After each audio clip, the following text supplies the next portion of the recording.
Good day, everybody. I hope that you're all well. 30 beyond. I'm not even too sure what day we're on. We've lost a couple of days. My little girl has not been well. She's got Shigella and E. coli, and it's been a bit of a journey. But I think what I wanted to share today was the fact that God always shows up. When we go through things that are difficult or stressful, He's always there. And the verse for today is John chapter 16, verse 33, that says, "In this world we will have trouble, but take heart, I have overcome the world." And that's what He does. He overcomes so much. The message and I guess the reflection I'd like to share is 2 nights ago when I brought my daughter in, she was very sick. She nausea, diarrhea, vomiting. She really not doing well at all. And we sat in the trauma ward for 2.5 hours waiting for a trauma doctor to help us. There was only one in the hospital, and luckily they'd given us a bed and we didn't just have to sit in the waiting area. And I sat with my daughter waiting for the trauma doctor. Eventually he saw us, and in his mind he was so rushed, he didn't check her properly personally. And he reckoned, yeah, we can just take her home and we can treat her. And my dad instincts really kicked in, and I thought, no, I don't feel right about this. So I went back to him and I said, look, I don't feel right about it. He said, okay, I'm going to try to give her some oral meds, and if she keeps it down, then she can go home. She said, okay, let's try.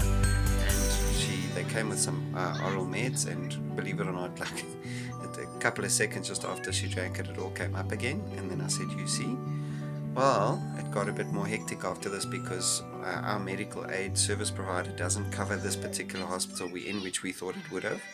And so they had space, but we had to pay a massive co-payment unless we were transferred to another hospital. So they phoned a bunch of other hospitals, and 5 of the main hospitals in the area closest to us all didn't have any beds.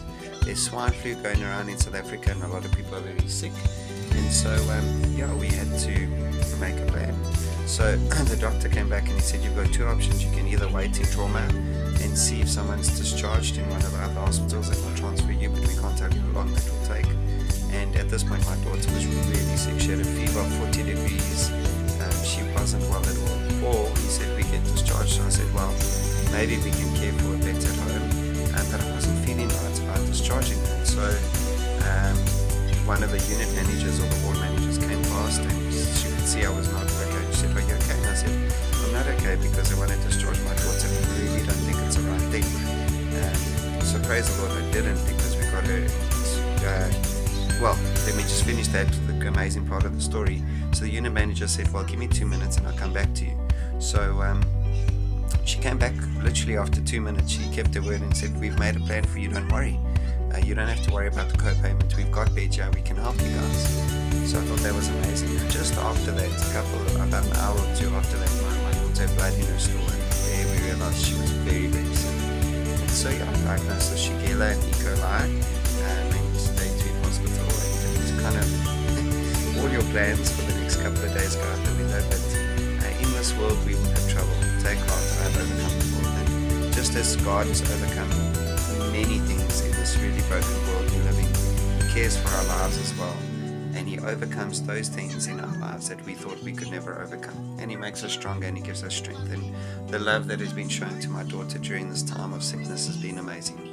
So I thought, well, here we go, let's be real, let's share a devotion in the midst of the chaos with babies crying and a sick daughter in a hospital ward. Let's share this devotion and share it with everyone. I might have missed a day somewhere with my challenge, but we will catch up and we will do our 3,000 sit-ups, push-ups and squats. That will happen for sure. So God bless you all, and I pray you have a great day.